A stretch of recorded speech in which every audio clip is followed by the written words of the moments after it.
देखिए, आज महापर्व छठ पूजा का दूसरा दिन खरना है। आपको छठ महापर्व की हार्दिक शुभकामनाएं। छठ माँ का आशीर्वाद आप सभी पे बना रहे। तो नमस्कार, मेरा नाम है विवेक सिंह और एक नई सच्ची घटना लेके आया हूँ। तो ऐसी घटना जरा ध्यान से सुनिएगा। आज मैं दो घटना आपको सुनाऊंगा, दो ऐसी कहानियां सुनाऊंगा छोटी छोटी, जो कि आपको सोचने पर मजबूर करेंगी कि आखिर गलती किसकी है, यहाँ पे बात आखिर क्या है, थोड़ा समझने की कोशिश कीजिएगा। तो दोनों कहानी एक ही जगह की है। तो चलिए शुरू करता हूँ। तो देखिए, पहली वाली जो घटना है वो घटना है कानपुर देहात की। वहीं पे एक जगह है रूरा थाना, वहीं के अंतर्गत आने वाला एक गांव जिसका नाम है सिटमरा गांव। इसी गांव में एक परिवार रहा करता था। इस परिवार के जो मुखिया थे अनिल चक्रवर्ती थे। उनका एक 10 साल का बेटा था जिसका नाम आर्यन था, जो कि क्लास 4 में पढ़ता था। हालांकि इनका एक और बेटा और एक बेटी थी। लेकिन कहानी है आर्यन की। तारीख थी 2 नवंबर साल 2024। समय तकरीबन 5 बजे से शाम के।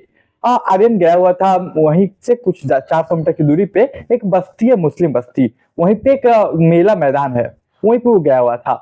लेकिन समय 5 बजता है, वो जब मेला मैदान से वापस आता है, वो बस्ती होके वापस आता है। अचानक से उस बस्ती जहाँ पे वो था वहां पे अचानक से एक ब्लास्ट होता है।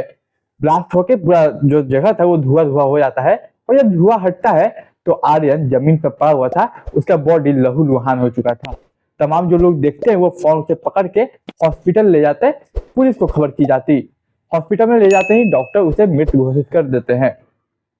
जब पुलिस आती और देखती कैसा हुआ है, लोगों को वहां पे कुछ समझ ही नहीं आया कि हुआ क्या, धमाका था क्या आखिर।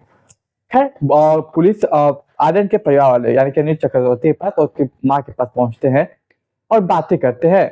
और यहाँ पे जैसे ही वो पहुंचते हैं, पुलिस को एक नई कहानी पता चलती है कि अनिल चक्रवर्ती और उसकी पत्नी बोलते हैं कि हमें कुछ लोगों ने पहले से धमकी दे रखी थी कि इस बार की दिवाली तुम्हारी अच्छी नहीं जाएगी, इस बार कुछ बड़ा होने वाला है। जब पुलिस को ये बात पता चलती तो पुलिस ना पूछती। तो वो जो अनिल चक्रवर्ती थे वो लोग 4-5, पहला पप्पू कर्डी, दूसरा विकास और तीसरा उसका बेटा। उन लोगों का कहना है कि और तमाम 4 लोग और जिन्होंने उन्हें मारने की धमकी दी थी और कही थी कि दिवाली तो अच्छी जाएगी लेकिन उसके बाद अच्छा नहीं होगा, ऐसा उन्होंने कुछ कहा था, ऐसी धमकी मिली थी। लेकिन देखिए, उसी रोज 2 नवंबर की रात को पुलिस एक वीडियो जारी करती है सोशल मीडिया पे प्रेस कॉन्फ्रेंस के थ्रू।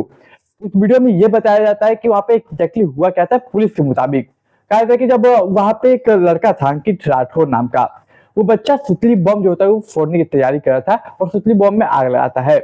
वो इसी वक्त सेम टाइम पे आर्यन जो है 10 साल का बच्चा, वो वहां से गुजर रहा था। हालांकि अंकित राठौर का एक दोस्त है जाहिद। उस जाहिद ने अपना दिमाग लगाया और कहा कि ये धमाका थोड़ा बड़ा होना चाहिए। उस धमाके को बड़ा करने के लिए उन्होंने एक स्टील का गिलास लिया और सुतली बम को जला के स्टील का गिलास उसके ऊपर रख दिया। अब जैसे ही वो बम फटा, वो धमाका बहुत बड़ा हुआ, वहां पे धुआं उठा और इसके बाद उसी का जो गिलास फटा तो उसके कुछ टुकड़े जो थे वो आर्यन के गले में जाके लग गए और जिसकी वजह से आर्यन का गला कट गया और वहां से वो उसका ब्लीडिंग हुआ और इसकी वजह से मौत हुई। ये बात पुलिस ने वीडियो में प्रेस कॉन्फ्रेंस में जारी करके कहा। हालांकि वहां पे ये सब इतनी जल्दी हुआ कि ना ही वहां के आसपास के लोगों को कुछ दिखा और ना ही किसी और को, यहाँ तक कि अंकित राठौर और जाहिद को पता नहीं चला कि उनके इस धमाके वजह से क्या नुकसान हुआ है। ये तमाम जो चीजें हैं वो पुलिस ने एक बयान में दिया। लेकिन अभी भी जो आर्यन का परिवार है उनका कहना है कि ये हत्या है और ना ये हत्या है ना कि कोई हादसा है। इसके बाद जो आर्यन के परिवार वाले वो लोग सड़क पर उतर जाते हैं। तमाम जो लोग थे वो सड़क पर उतर जाते हैं और एक दो जगह वो लोग चक्का जाम कर देते हैं। अब इसी सिलसिले में वहां के डीएम, एसपी, एसएसपी तमाम जो लोग होते हैं, बड़े अधिकारी होते हैं, पुलिस फोर्स होती है, वो सभी सड़कों पे आ जाती है रोकने के लिए सब चीजों को। लेकिन एक बहुत बड़ा लेवल पे होता है तो पुलिस को अब प्रेशर बन चुका था पुलिस के ऊपर कि इस केस को जल्द से जल्द सॉर्ट आउट किया जाए। लेकिन पुलिस का आखिरी जो स्टेटमेंट था उसके हिसाब से ये हत्या नहीं बल्कि हादसा है। खैर, आप अपनी राय इस टॉपिक पे इस कमेंट में रखिएगा इसको कि क्या ये हादसा था या हत्या। क्योंकि काफी जो लोग हैं वो यहाँ पे हिंदू और मुस्लिम को ये कनेक्टिविटी करके जोड़ रहे हैं और जहाँ पे रिलीजन का मामला आता है, धर्म का, वहाँ पे पुलिस के ऊपर काफी प्रेशर भी होता है। तो कहा जा रहा है, परिवार की तरफ से आरोप है कि पुलिस इस केस को बदलने की कोशिश कर रही है, चेंज करने का रुख दे रही है। तो आप अपनी राय कमेंट में रखिए। अब बढ़ते हैं दूसरी कहानी की ओर। तो बढ़ते दूसरी कहानी की ओर। दूसरी कहानी हमारी जो है वो काका पेंडू जो कि कानपुर नगर में है वहीं की कहानी है। ये कहानी एक अमीर फैमिली, अरबपति फैमिली की है। ये अमीर फैमिली में जो एक मेन सदस्य थे, मुखिया, उनका नाम है श्यामदास। वो दरअसल पार्ले जी जो बिस्कुट है उनका फ्रेंचाइजी लिए हुए हैं। तो ये अरबपति फैमिली है। इनके परिवार में श्यामदास एक जिनकी उम्र 48 साल, उनकी एक पत्नी कनिका जिनकी उम्र 42 साल, उनके घर में एक नौकरानी जिसका नाम छवि चौहान, जिसकी उम्र 24 साल, उनका एक बेटा, ये लोग रहते हैं। तारीख थी 31 अक्टूबर साल 2024। सब कुछ इनके जीवन में सही था। दिवाली का दिन था, सभी लोग दिवाली मना के रात को सोने का प्लान करते हैं। तो इनका जो बेटा था वो कहता है अपने माँ बाप को इस बात के लिए राजी करता है कि मुझे कुछ दोस्तों के साथ जाना है, कुछ दोस्तों के साथ टाइम स्पेंड करना है और दिवाली अपने दोस्तों के साथ मनानी है।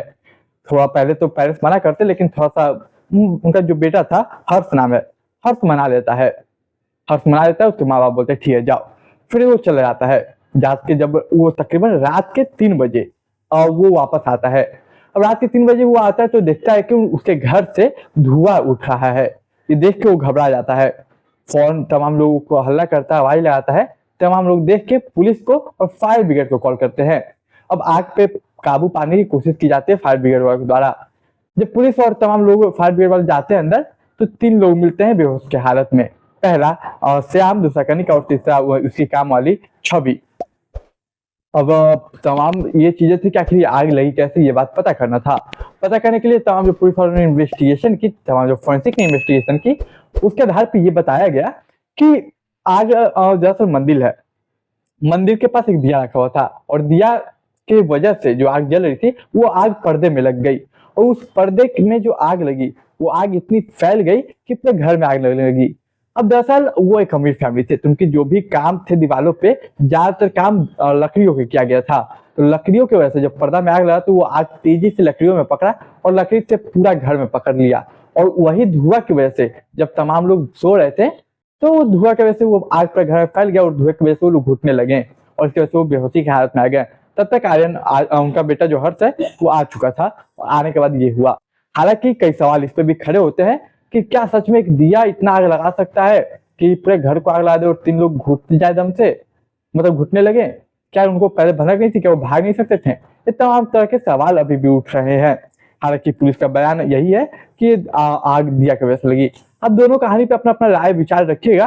तो देखिए आज की दोनों कहानी हमारी यही थी। उम्मीद है आपको कहानी पसंद आई होगी। कहानी पसंद है तो चैनल को सब्सक्राइब, वीडियो को लाइक, शेयर कीजिए। छठ माँ का आशीर्वाद सभी पर बना रहे। मैं अगली कहानी में मिलूंगा, तब तक के लिए मुझे इजाजत दीजिए। आप लोग छठ पूजा आराम से और अच्छे से मनाइएगा।